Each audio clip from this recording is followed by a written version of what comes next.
Vamos lá. Josué 1 a 9. Diz assim: Depois que Moisés, servo do Senhor, morreu, o Senhor falou a Josué, filho de Nun, auxiliar de Moisés, dizendo: Moisés, meu servo, está morto. Prepare-se agora e passe este Jordão, você e todo este povo, e entre na terra que eu vou dar aos filhos de Israel. Todo lugar em que puserem a planta do pé, eu darei a vocês, como prometi a Moisés. O território de vocês irá desde o deserto e o Líbano até o grande rio Eufrates, estendendo-se através de toda a terra dos heteus e até o mar grande, na direção do poente do sol. Ninguém poderá resistir a você todos os dias da sua vida.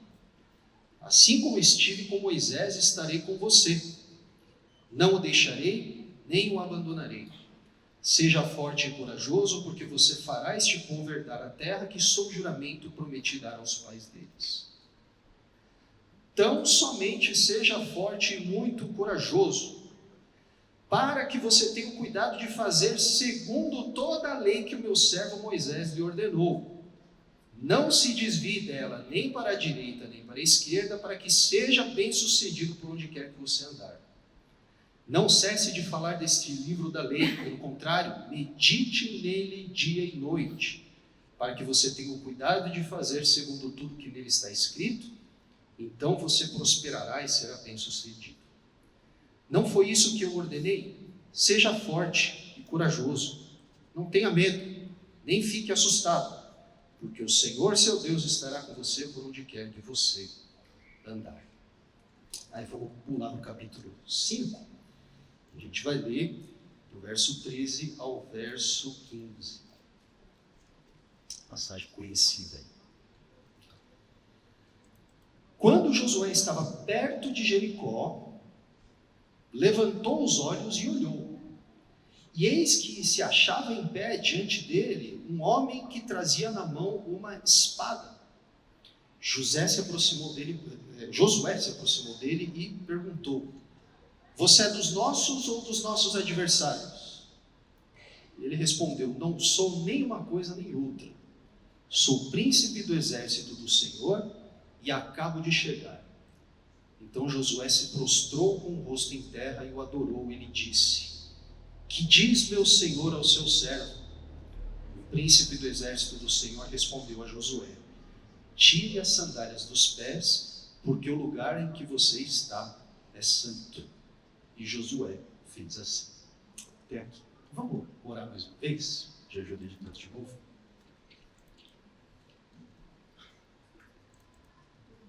Senhor, nós nos reunimos aqui nessa noite para te adorar, para louvar o teu nome, para sermos lembrados das coisas maravilhosas que o Senhor tem feito em nossas vidas e para celebrar tudo isso. Sobretudo, nós estamos aqui porque nós temos a consciência de que nós precisamos ouvir o Senhor falar conosco. Nós não sabemos viver sem ouvir o Senhor falar conosco. Então, nós queremos pedir que o Senhor nos dê entendimento, que aquilo que esses textos têm a nos dizer nessa noite possam tocar a realidade de cada pessoa reunida aqui, e que tudo isso que nós enxergarmos, percebermos, possa afetar o nosso jeito de ser e orientar toda a nossa vida para esse ano que está começando. Que o Senhor nos ajude a recalibrar as nossas expectativas, a recentralizar as nossas prioridades, para que tudo isso possa nos ajudar a viver nesse ano que começa para a glória do Senhor de forma plena, para te agradar. Nós te pedimos gratos em nome de Jesus. Amém. Feliz ano novo, pessoal. Feliz ano novo, 28 de janeiro, ainda dá tempo, né? E acho que hoje é o último domingo que dá para desejar feliz ano novo. A última vez que a gente esteve junto aqui foi em dezembro, e aí janeiro se passou, enfim, eu tive a oportunidade. Então, oficialmente, aqui os meus votos, né, de um ano novo abençoado. Deixa eu fazer uma pergunta para vocês. Eu queria aproveitar esse gancho, que é o primeiro sermão do ano que eu estou dando aqui na Livres, e é janeiro ainda, e enfim. Eu queria trazer uma reflexão sobre como a gente pode discernir os caminhos que o Senhor tem para nós nesse ano. E eu queria começar então fazendo uma pergunta para vocês, né? Tem alguma transição importante que vocês vão passar nesse ano? Vocês estão antecipando alguma transição assim que está dando frio na barriga, talvez? Transição nunca é legal, mas Com certeza. Alguém? Transição. Sim? A maioria, né? Eu estou vendo o pessoal sorrir, balançar a cabeça, então acho que tem muita gente aí passando por alguma transição importante, né? O fato é, pessoal, que a vida é cheia, né, de constantes transições. A gente está o tempo todo aprendendo a virar uma página e começar um capítulo novo, isso sempre, né? A gente aprende a andar, a gente aprende a ir para a escola, prestar vestibular, enfim, conseguir o primeiro emprego, encontrar o amor da vida. Está cheio de transição na nossa vida. E normalmente, a vida reserva algumas transições importantes para quando a gente inicia um ano novo, né? Normalmente, a gente termina um ano e na esperança de deixar as coisas ruins, as experiências negativas para trás, aquela coisa toda, né? Do adeus ano velho, feliz ano novo, muito dinheiro no bolso alto para dar vender, né? Então a gente sempre entra no ano novo com aquela expectativa, não, dessa vez eu vou fazer diferente, ou dessa vez vai ser diferente, e a gente bota um em nome de Jesus lá no meio e está tudo certo, né? Então, janeiro costuma ser o mês em que a gente precisa, muitas vezes, zerar o cronômetro, né, em preparação para novos desafios, novas possibilidades que vão se colocando na nossa frente. Eu sei que também vocês mesmos, não somente como indivíduos, mas como igreja, como livres, né? A gente tem conversado com o pastor Juliano, a pastora Dani também, e alguns meses o staff aqui, a liderança, o pessoal tem antecipado algumas mudanças. Então eu sei também que como igreja, vocês têm se preparado para algumas transições aqui mesmo nesse contexto. Então, diante dessa realidade, eu queria refletir com vocês hoje sobre como que a gente precisa passar transições na vida de modo saudável, de modo responsável, de modo fiel a Deus. E eu queria fazer isso refletindo com vocês sobre um momento de transição importante que aconteceu na história bíblica, com o objetivo, então, de ajudar cada um a discernir como navegar aí de forma sábia e proveitosa essas transições que vocês pensaram quando eu perguntei para vocês agora há pouco, que está diante de vocês. Então, essa transição que a gente vai examinar hoje no enredo bíblico se trata do início do ministério de Josué como líder da nação de Israel. Os primeiros capítulos de Josué, de fato, né, são bastante relevantes para o nosso assunto, porque os primeiros capítulos de Josué são muito famosos. Todo mundo aqui provavelmente já ouviu, no mínimo, 10 sermões sobre seja forte e corajoso. A gente tem gente aqui com tatuagens, seja forte e corajoso, que é um daqueles versículos bíblicos mais famosos, né? Só que a importância desses primeiros capítulos de Josué se dão porque essas passagens nos contam não somente sobre uma transição importante que aconteceu na história bíblica, mas, na verdade, sobre várias mudanças que estavam acontecendo ao mesmo tempo naquele contexto em que Josué estava iniciando o seu governo. Então, olha só, no nível mais fundamental, o que está acontecendo nesse episódio é uma transição gigantesca de gerações. Tá? A primeira coisa que a gente precisa notar é que é uma transição gigantesca de gerações, porque a gente precisa se lembrar que quando a gente chega no começo de Josué, aqueles israelitas contemporâneos de Josué tinham nascido, pessoal, no deserto. Vocês lembram disso? E a geração que antecedeu a geração de Josué era a geração de Moisés, que tinha nascido no Egito. Então, olha que coisa interessante. Quando a gente chega no começo do livro de Josué, a gente está se deparando com um povo, com pessoas que não tinham presenciado as 10 pragas, não tinham presenciado o êxodo, não tinham presenciado o Monte Sinai pegando fogo. E provavelmente eles só conheciam o Egito de ouvir falar. Eles tinham uma outra cabeça. Você sabe que eu sou filho de imigrante, né? Eu, Juliano, Dani, somos parte dessa geração, primeira geração de nascidos aqui no Brasil, né? Eles são um pouco mais idosos do que eu, agora não parei. Mais ou menos da mesma geração, né? Primeira turma que nasceu no Brasil. E tem coisas, a gente cresceu, todo mundo da minha geração ali cresceu ouvindo os pais falarem: vocês não sabem o que é. Vocês não sabem o que é. Vocês não sabem o que vocês têm que comprar. Vocês não sabem o que é passar. Vocês não sabem o que é sofrer. E com razão.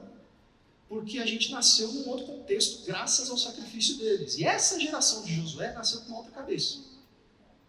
Eles não tinham na memória o mar se abrindo no meio e o exército egípcio sendo afogado pelo Mar Vermelho. Eles não tinham nada disso. Eles nasceram no deserto como peregrinos. A única coisa que eles sabiam, entre muitas, era que eles, como povo pelo menos, era que eles estavam indo para algum lugar, uma direção que o Deus dos seus pais tinha prometido. E aí, além dessa transição de geração, dá para acontecer aqui também uma transição gigantesca, pessoal, de localização geográfica. Porque vale lembrar que o êxodo não era um fim em si mesmo. Quando Deus liberta os descendentes de Abraão das garras do Egito, ele faz isso com a promessa de que daria a eles a terra prometida, a terra de Canaã. Só que isso demora 40 anos para acontecer. Vocês se lembram da história, certo? Então esse momento em que a gente se coloca aqui nos primeiros capítulos de Josué, marca esse momento, então, essa situação pontual em que Deus de fato vai cumprir essa promessa de mudar eles de endereço. Eles não vão ser mais peregrinos no deserto e agora eles vão entrar na terra que Deus tinha prometido para Abraão, pessoal. Muitos anos antes mesmo do êxodo. Então, uma coisa que a gente tem que entender é que o peso simbólico da travessia do Rio Jordão está em paralelo com a travessia do Mar Vermelho. Atravessar o Rio Jordão para tomar posse da terra prometida, do ponto de vista da importância histórica, era tão relevante quanto a geração anterior ter atravessado o Mar Vermelho. Para fora da terra da opressão e agora para dentro da terra da promessa. Cada um agora com sua propriedade fixa. Eu morei 7 anos no exterior, né? Eu fui estudar, né? E nesses 7 anos a gente se mudou de casa 17 vezes.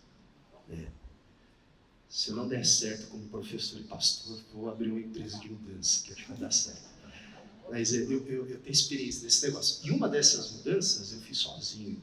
Peguei um caminhão, que era 1º de janeiro, né? E ninguém podia me ajudar. Então, enfim. O ponto é que eu não aguentava mais. Chegou um ponto que eu falei, a gente tinha momentos que a gente nem abria as malas. A gente botava assim, dois sets de roupa íntima, 2 camisetas, uma calça, e colocava tudo em uma mala e abria só aquela mala. O resto vai saber se a gente vai ter que mudar daqui 2 semanas. Né? E o alívio que foi quando a gente voltou para o Brasil, e eu não mudei mais de endereço. Estou no mesmo lugar, gente, é muito bom. Não é o lugar exatamente que eu gostaria de estar, mas é muito bom não precisar mudar mais de lugar, poder colocar as coisas no meu armário. Então, olha a expectativa dessa turma que estava prestes a entrar na Terra Prometida. Eles não iam mais precisar desfazer a tenda. Eles iam ter endereço próprio. E não tinha IPTU na época. Que coisa. E aí, relacionado a isso, há também uma transição gigantesca de autopercepção comunitária. Então, antes eles eram um povo de ex-escravos que se tornaram peregrinos no deserto. Eles viviam como viajantes.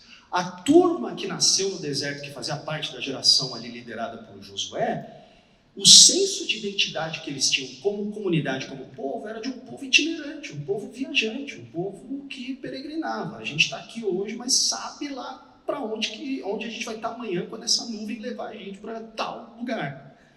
Só que agora eles estavam diante da possibilidade de se tornar uma nação estabelecida como nação propriamente dita. Olha que coisa, olha que ponto momentoso da história. E a outra grande transição que acontece nesse ponto da história é a transição de liderança, de líderes. Porque até o final de Deuteronômio, quem está à frente do povo é ninguém menos que Moisés. E vocês querem saber como o livro de Deuteronômio termina? Com a seguinte afirmação: nunca mais nasceu ninguém como Moisés. Aí aparece lá no site, né? Aceita-se currículos, sucessor de Moisés. Você imagina o peso do menino, né? É um sapato muito grande de você preencher. Só que é nesse momento que a gente se encontra também. Moisés, que é o maior herói da história de Israel, inclusive de todo o judaísmo, inclusive do judaísmo tardio, ele acabou de morrer, tendo liderado o povo por 40 anos, tendo pegado aquele negócio, aquele cajado e tocado o Mar Vermelho e feito todos aqueles sinais pelo poder de Deus. E agora quem está à frente dessa nação é esse jovem. Então vocês conseguem imaginar o clima de expectativa? Eu acho que tinha muita gente ali que estava muito empolgada. Isso aí, Josué tem umas ideias novas, Moisés tinha 120 anos, não precisa nem ligar o computador agora nesse Josué. O cara high-tech, né, manja tudo de aplicativo e tudo mais, e não sei o quê. Só que aí eu fico imaginando também outra turma falando: nossa, ele não prega como Moisés. Ele não me abraçava como Moisés. Moisés vinha visitar minha mãe todo dia para orar por ela. Nunca vi Josué bater na minha porta. É um jovem. Sei lá onde vai dar esse menino. Então vocês imaginam a tensão, vocês imaginam o clima de antecipação e de expectativa. Então, quando a gente leva em consideração essas 4 grandes transições que estão acontecendo nesse momento do livro de Josué, a gente percebe que o tom desses textos que nós acabamos de ler é absolutamente momentoso, climático, culminante. Os primeiros capítulos de Josué entendem muito bem o que é ter que aprender a virar uma página para poder iniciar um novo e grande capítulo em nossa jornada nesse mundo.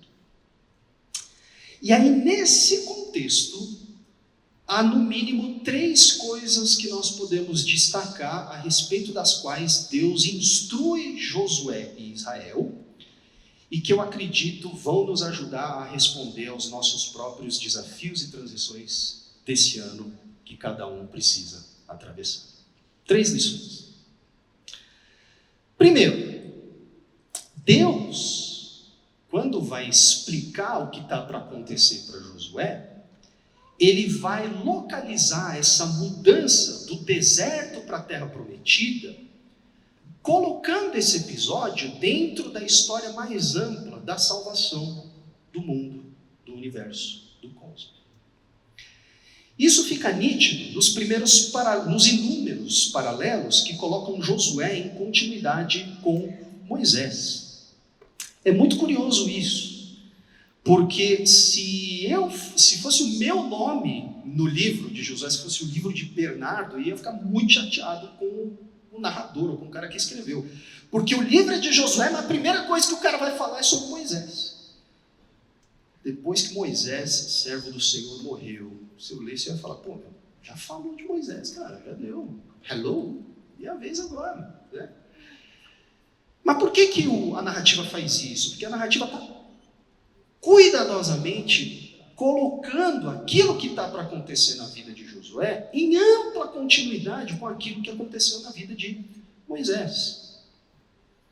E a afirmação de que Deus daria a terra a vocês conforme prometia a Moisés, enfatiza que aquilo que está para acontecer então na vida de Josué, Deus já começou a fazer antes mesmo de Josué nascer. Você tem a consciência de que aquilo que Deus quer fazer na sua vida e por meio da sua vida não começou com você? Começou muito antes. E eu acho que entender isso é importante, porque isso nos lembra que nós não somos a estrela desse espetáculo. Deus já começou a fazer aquilo que Ele deseja fazer na sua vida muito antes.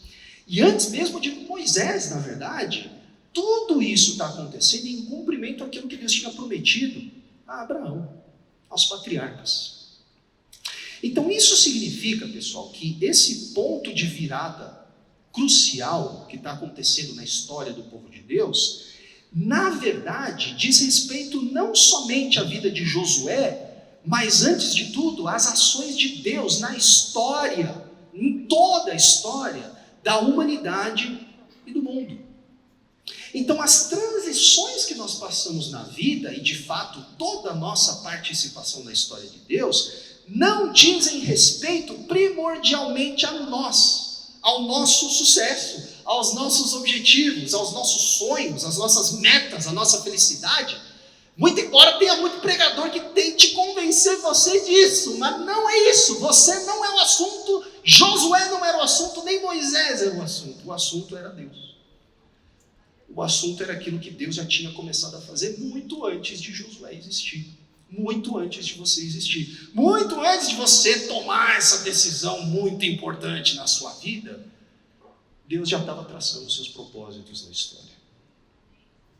Então, sim, é verdade que a travessia do Rio Jordão afetaria a vida do Josué e dos israelitas de maneiras inimagináveis. Eu falei, eles teriam um endereço, eles teriam casa, eles seriam uma nação estabelecida. Só que uma coisa que Deus faz questão de lembrar a Josué é que existe um retrato muito mais amplo que dá um sentido muito mais profundo a tudo aquilo que a geração de Josué experimentaria. Não eram as bênçãos, não eram as casas, as propriedades, o leite e o mel. Na verdade, esse retrato mais amplo é a história da salvação de Deus. Os propósitos que Deus tinha para o mundo todo por meio daquele povo. E Deus, então, faz questão de lembrar o próprio Josué disso. Porque o povo tinha se esquecido de que a razão de existir deles estava ancorada no que Deus havia iniciado em Abraão e no Êxodo. Tem um texto que a gente não leu hoje para poupar tempo, mas que está lá no capítulo 5 de Josué também. A gente leu do verso 13 em diante, mas se você voltar depois e ler Josué 5, do verso 1 ao verso 12, você vai ver uma história muito interessante. Eles cruzaram o rio Jordão e eles estão assim na porta de entrada da terra prometida para finalmente conquistar a terra. E sabe o que Josué precisa fazer? Você se lembra? Ele precisa circuncidar o povo. Já parou para pensar nisso? Isso significa que durante todos aqueles anos peregrinando no deserto, eles não foram circuncidados. Sabe por quê? Porque eles se esqueceram de quem eles eram como povo. Então Deus precisa lembrar Josué. Josué, escuta. Isso não diz respeito a você. Isso diz respeito a mim, aos meus propósitos. E aí o que segue disso é que, em segundo lugar, o ponto de virada diante de Josué e dos israelitas, necessariamente, pessoal, envolve uma responsabilidade por parte de Josué e do seu povo. Ou seja, para que essas transições dessem certo, isso aqui é importante, hein, pessoal? Para que essas transições dessem certo, Deus deixa claro para Josué que Josué e o povo precisariam colocar todas as suas energias e todas as suas expectativas em uma tarefa específica. Josué, vou fazer tudo isso aqui, está acontecendo todas essas coisas maravilhosas, finalmente chegou no ponto culminante da história, que vocês vão entrar na Terra Prometida e tudo mais. Só que presta muita atenção, Josué, tem uma coisa que você não pode deixar de fazer, senão você vai dar errado e os meus propósitos vão atrasar também. Então, é curioso, né? A gente lê o primeiro capítulo de Josué e a gente adora aquela parte em que Deus fala assim: onde você pisar vai ser céu. Já aleluia. Até arrepia quando a gente lê essa parte. E a gente sai pisando em tudo. É isso aí, tá. Eu conheço, eu sei. Eu já fiz isso. Aí a gente fala, a gente lê, ninguém vai poder resistir você. A gente fala, já imagina o nosso chefe, aquela coisa. Só que a gente não lê a tarefa que Deus dá para Josué, para que isso aconteça. Para que essa realidade de que ninguém vai te resistir, onde você pisar vai ser, se a planta dos seus pés pisar vai ser seu e tudo mais, ninguém poderá resistir a você. Para que tudo isso acontecesse, tinha uma tarefa que Josué não podia deixar de cumprir. Que tarefa era essa? E aqui cabe uma outra pergunta que eu lanço para vocês. Se Deus seguisse a teologia de muitos pregadores evangélicos hoje, o que seria essa tarefa? Provavelmente não atrasar o dízimo,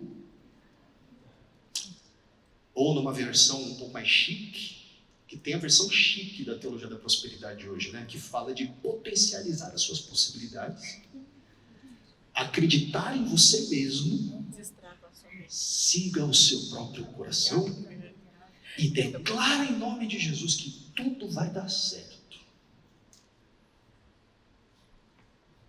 Não é? Se Deus seguisse a teologia que está na moda hoje, seria mais ou menos isso. Olha, onde você pisar vai ser seu.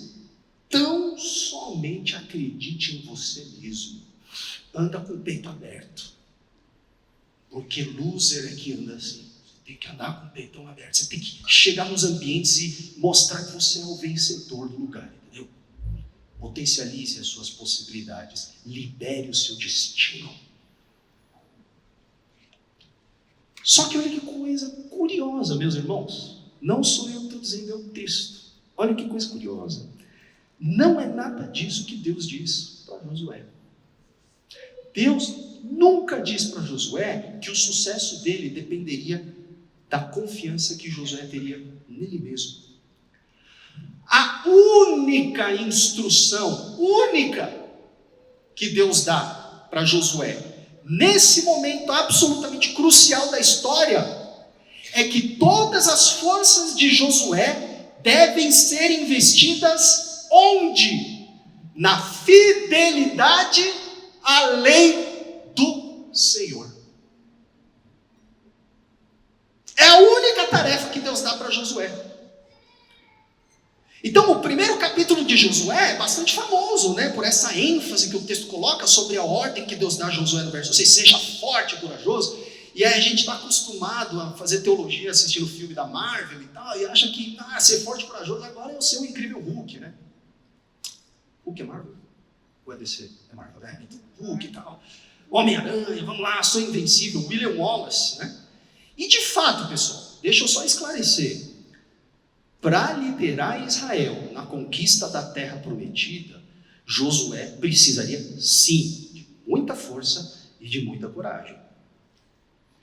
É muito importante, porém, que a força e a coragem de que Josué necessitava dizia respeito não aos inimigos, não às dificuldades, não aos obstáculos que Josué enfrentaria, mas a sua obediência aos mandamentos de Deus. Olha o que Deus diz: seja forte e corajoso, E aí Deus não continua dizendo, porque os caras são guerreiros mesmo, você vai precisar ter muita coragem, porque lá, rapaz, eles têm umas armas muito perigosas, ou você vai precisar de muita coragem mesmo para enfrentar. Não é nada disso que Deus diz. Deus diz, seja forte e corajoso, porque você fará esse povo herdar a terra que sob juramento prometi dar aos pais deles. Tão somente seja forte e muito corajoso, para quê? Para que você tenha o cuidado de fazer segundo toda a lei que o meu servo Moisés lhe ordenou.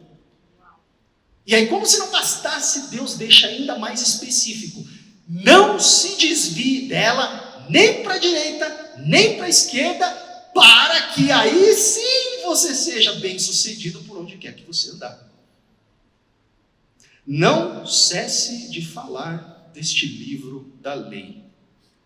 Pelo contrário, medite nele dia e noite, para que você tenha cuidado de fazer segundo tudo o que nele está escrito. Então você prosperará e será bem-sucedido. Versos 6 a 8. Em outras palavras, o que Deus está dizendo para Josué é que a vitória garantida de Josué deve ser entendida não como a exaltação dos objetivos pessoais, das ambições pessoais de Josué, mas como algo que resulta da sua fidelidade à palavra de Deus. Só que aí tem uma pergunta interessante que a gente precisa fazer. Por que Deus coloca tanta ênfase em ser forte e corajoso para fazer segundo a palavra de Deus? Por que seja forte e corajoso para obedecer a palavra de Deus?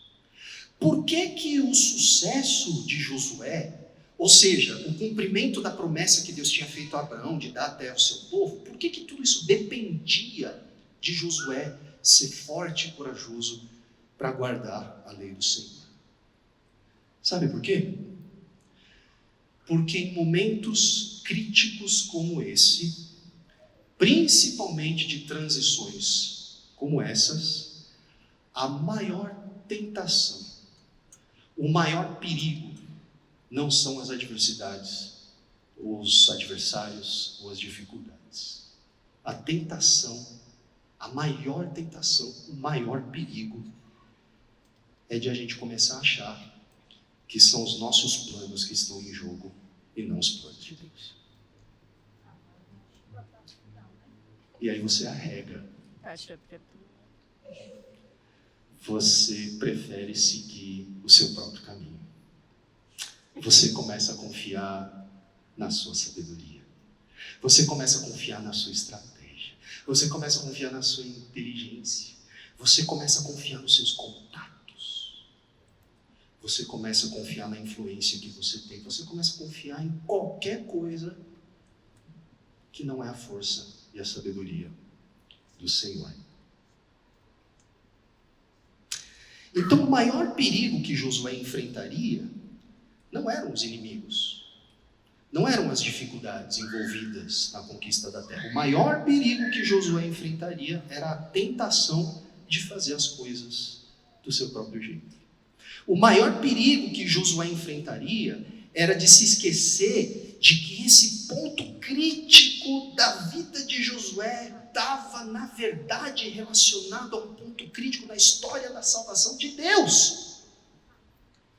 Portanto, mais importante, muito mais importante, infinitamente mais importante do que ser forte e corajoso diante dos inimigos e dos exércitos e das dificuldades, Josué precisava ser forte e corajoso para se manter constantemente alinhado ao caráter de Deus, à verdade de Deus, à palavra de Deus que ele estava escrevendo na sua história por meio daqueles eventos.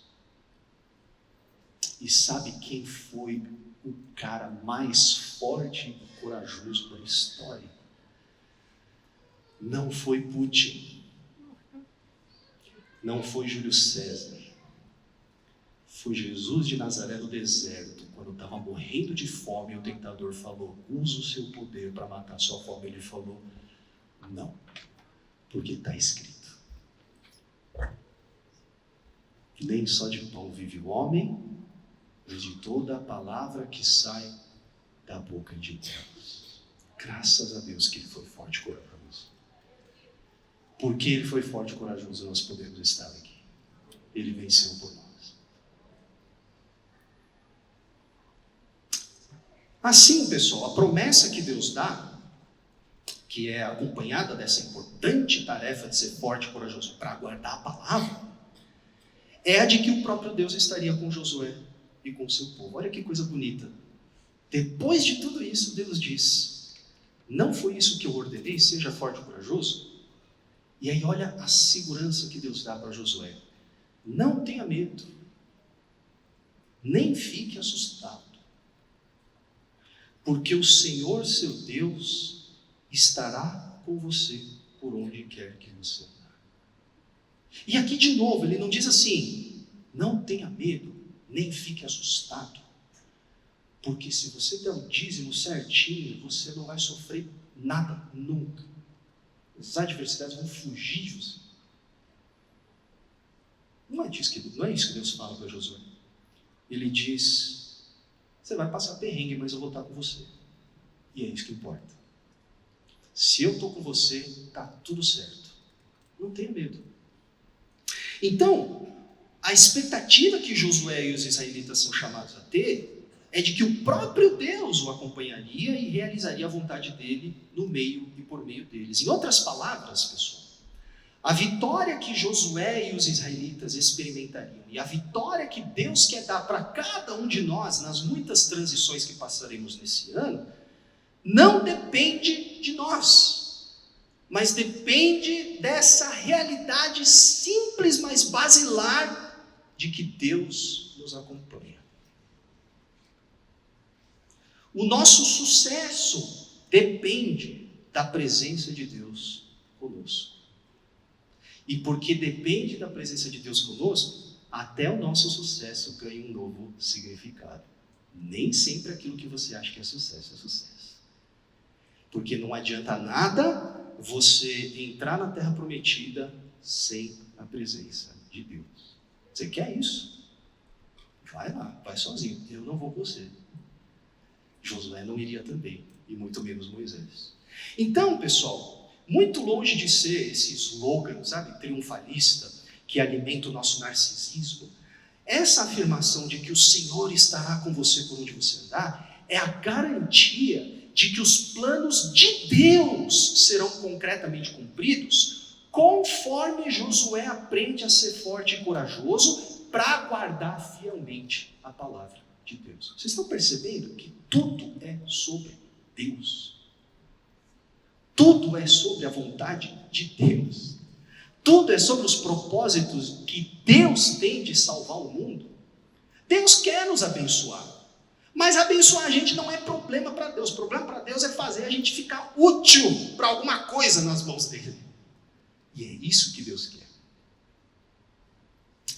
E aí, pessoal, tudo isso nos leva à passagem que nós lemos ali no finalzinho do capítulo 5, a segunda passagem que nós lemos de Josué 5, que fala da terceira verdade e da última verdade que eu gostaria de destacar hoje com vocês. O que é o capítulo 5?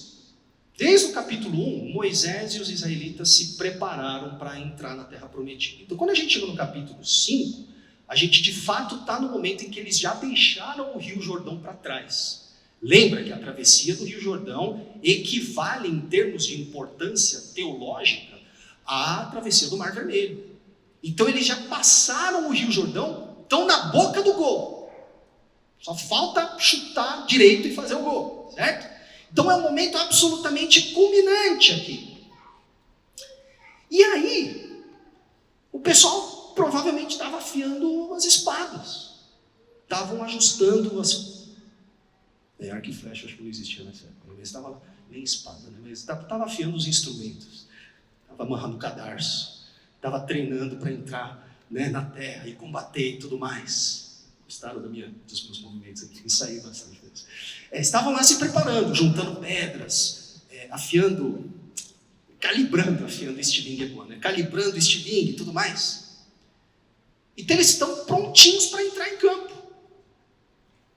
E aí nesse ponto, Josué avista um homem vestido como se ele também estivesse pronto para a guerra, porque ele estava com uma espada desembainhada em sua mão. Uma espada. E aí se coloca no sapato do Josué. O que você pensaria nessa hora? No mínimo você pensaria, é um sinal claro de que o tempo chegou da gente entrar nesse negócio. E aí, ao avistar esse homem, Josué obviamente vai querer saber qual que é a dele. E aí ele se aproxima desse homem e ele pergunta se esse homem era a favor dos israelitas ou se era contra os israelitas. Ou seja, se ele era alguém que veio fazer uma aliança com Israel, ou se ele foi um enviado, um mensageiro enviado de alguma nação cananeia para trazer alguma mensagem, sei lá. E aí olha a resposta que aquele guerreiro dá. Em resposta, o guerreiro misterioso revela a sua identidade, e ele diz que ele era um enviado da parte de Deus. Ele usa uma expressão muito misteriosa chamada: eu sou príncipe do Senhor dos Exércitos, que os eruditos até hoje a gente não sabe direito o que fazer com esse negócio, porque no final Josué se prostra. É uma figura muito misteriosa, mas ele se identifica. O importante aqui é que ele se identifica como um mensageiro de Yahweh, do Deus de Israel, do Senhor. Certo? Só que quando ele vai se apresentar como um príncipe do Senhor dos Exércitos, a primeira coisa que ele diz é que ele não é nem contra, nem a favor de Israel.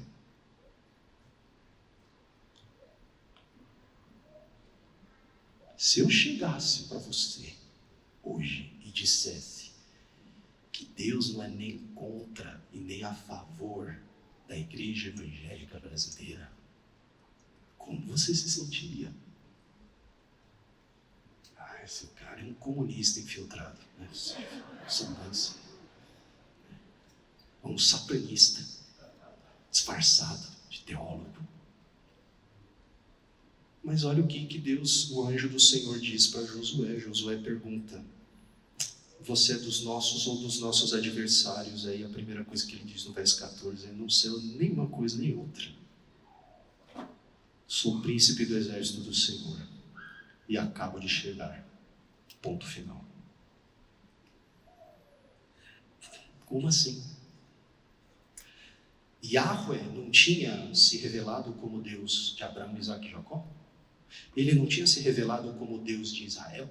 Não era Yahweh que tinha dado a promessa de que Josué e Israel iriam conquistar a terra prometida? Como assim, então, nem uma coisa nem outra? Aquele mensageiro devia dizer que ele era totalmente a favor de Israel. Israel até a morte, mano. Aqui, ó, tá tatuado aqui Israel, cara. Porque Israel e Yahweh nós somos como um. Só que aqui que está a lição que nós frequentemente nos esquecemos. De que Deus não tinha chamado Israel para fazer a vontade de Israel. E Deus não chamou você para fazer a sua vontade. Deus chamou Israel para que Israel aprendesse a fazer a vontade de Deus. E Deus chamou a mim e a você para que nós aprendamos a fazer a vontade dele. Porque é só assim que a gente consegue cumprir a nossa vocação de levar o evangelho para as nações. Enquanto você continuar teimosamente insistindo em acreditar que Deus existe para fazer você feliz, você nunca vai cumprir o seu chamado, não importa quantos milhões você tenha na sua conta, e não importa quão bem sucedidas as pessoas ao seu redor pensem que você é. Você não passa de um farsante, você não passa de alguém que não entendeu que Deus não tem lado. O lado de Deus é Deus. Como assim? Não sou o centro do coração de Deus. Então, por mais que a conquista de Jericó tivesse sim o objetivo de desembocar na bênção de Israel, na dádiva da terra prometida para todo o povo eleito, o bem-estar de Israel, pessoal, o nosso bem-estar, é uma realidade completamente definida pela realização da vontade de Deus entre o seu povo. Então, posto de modo simples, Deus quer nos abençoar. Deus quis abençoar Josué e aquela geração de israelitas. Deus quer nos abençoar, Deus quer te abençoar. Mas não existe forma genuína disso acontecer, senão dentro de um relacionamento seu de dependência de Deus. Então, a afirmação do enviado de Deus de que ele não é nem uma coisa, nem outra, nem contra, nem a favor de Israel, é um lembrete a Josué e um lembrete a todos nós, nesse instante decisivo em que Josué estava prestes a finalmente conquistar Jericó, que o único caminho para a nossa vitória, para o nosso sucesso, para a nossa felicidade, é entender que somos nós que devemos nos submeter a Deus e não Ele a nós. É por isso que a única instrução que o enviado divino dá a Josué é essa coisa absolutamente esquisita. Ele manda ele tirar as sandálias. O enviado era um asiático, provavelmente. Tira o sapato aí, assim. Veio da Coreia. O que uma coisa tem a ver com a outra, pessoal? Por que tirar as sandálias dos pés? Já se perguntou por quê? Os caras estavam afiando a espada. Eles estavam contando segundos para entrar em Jericó e executar o juízo de Deus naquele povo lá. E a primeira coisa que esse cara fala é: tira as sandálias. O que está a importância? Onde antes na história bíblica você viu alguém tirar as sandálias? Moisés. Quando? Na sarça ardente. Em que contexto?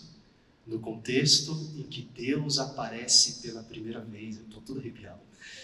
Aparece pela primeira vez para falar para Moisés: Moisés, Moisés, eu sou o Deus dos seus antepassados. E aí a primeira coisa que Deus fala é: tira as sandálias dos pés. Por quê? Porque a terra onde você está é santa. Presta muita atenção nisso. Terra santa não é a terra prometida. A gente até hoje a gente achou viagem, excursão para a terra santa, né? Ela para Israel, porque aparentemente tudo que é lá é especial, né? Mas terra santa não é Canaã?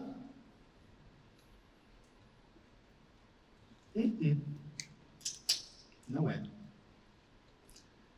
Terra santa é onde Deus se manifesta, pessoal.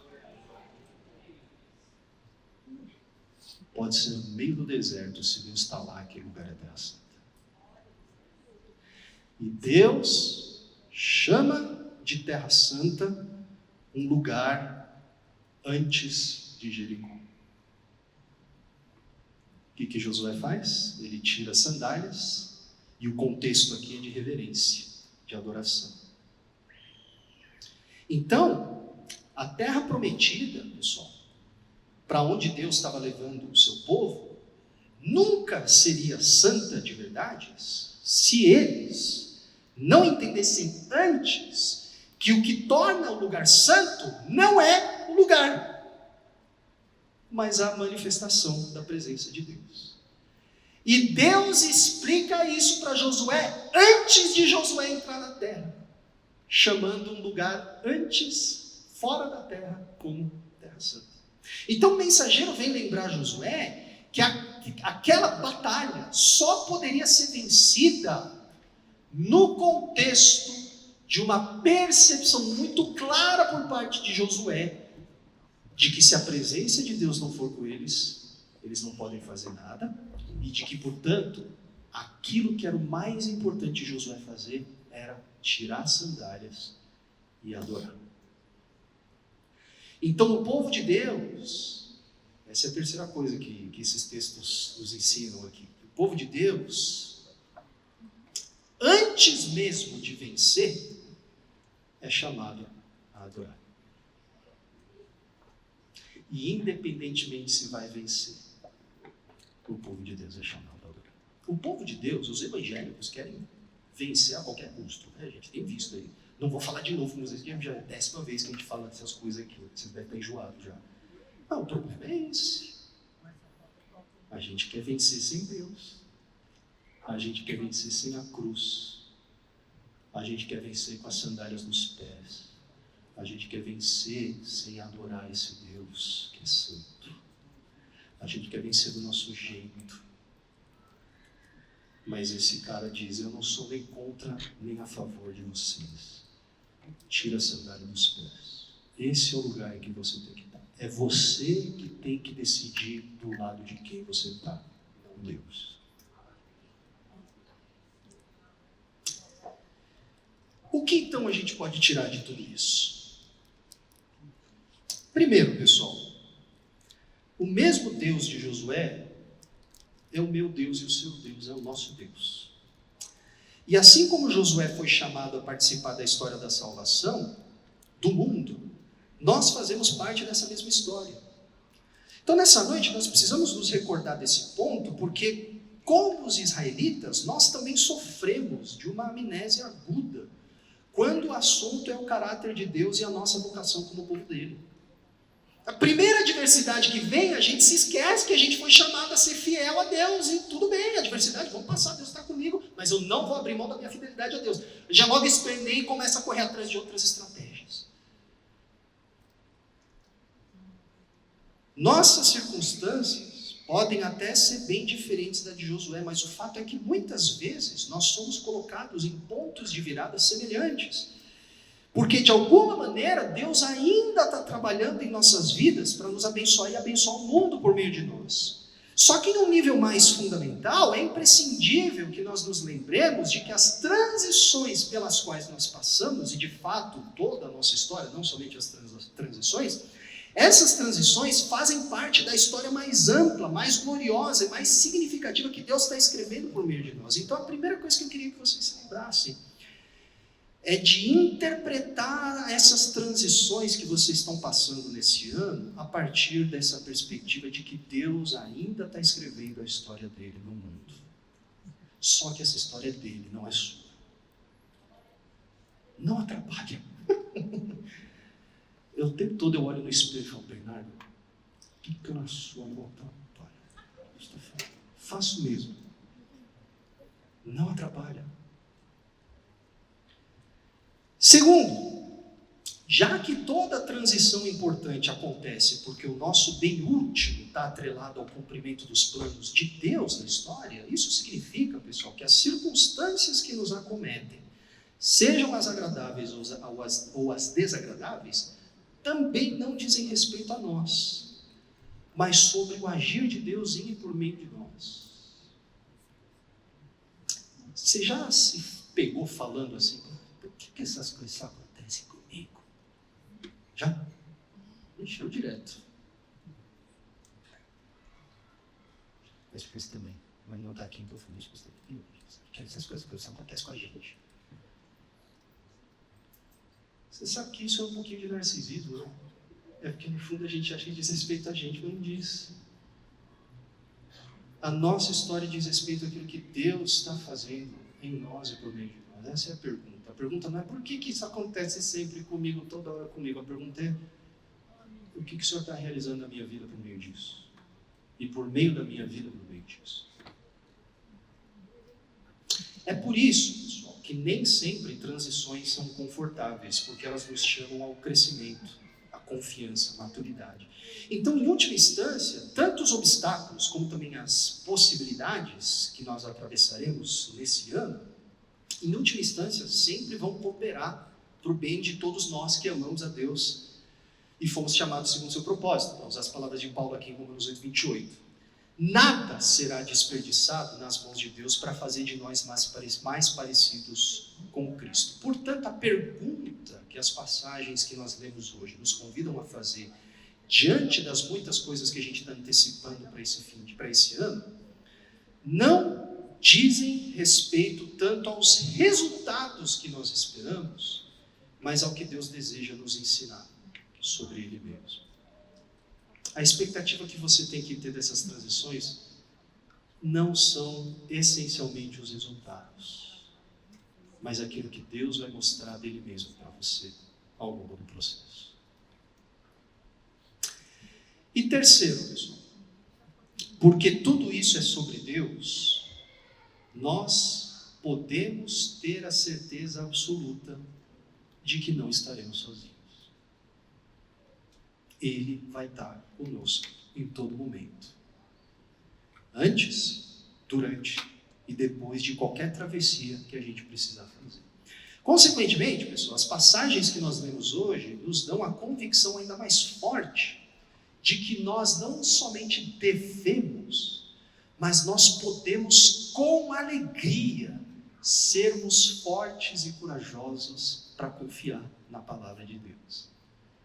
E como Josué, nós podemos continuar a fazer da palavra de Deus a nossa comida e a nossa bebida.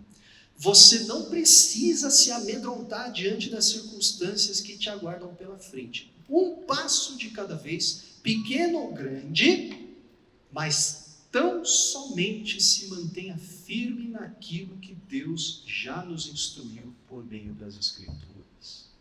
Fica com a palavra de Deus. Fica com a palavra de Deus. A palavra de Deus não muda. Deus falou, Ele se garante. Seja forte e corajoso. E é claro, nem sempre as coisas vão acontecer do nosso jeito, mas é por isso que Deus fala para a gente ser forte e corajoso e para permanecer firme na palavra, porque tem muita coisa que vai fugir do nosso controle e não vai acontecer do nosso jeito. Esse é o ponto, pessoal, o último parênteses aqui antes de encerrar, esse é o ponto das voltas que Deus manda Israel dar ao redor de Jericó. Já se perguntou por que Deus, qual que é o ponto dessa passagem?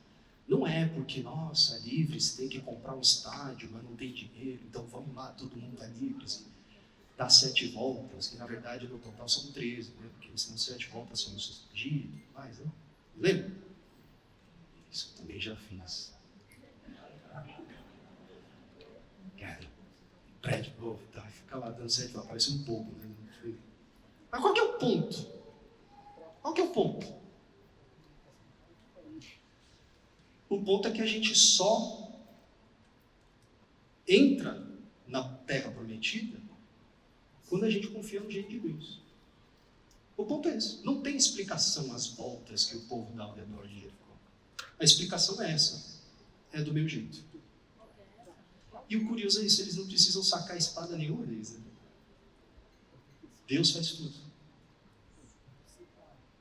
Então nem sempre vai ser do nosso jeito. Mas é por isso que a gente tem que confiar. É por isso que a gente tem que se apegar na palavra de Deus.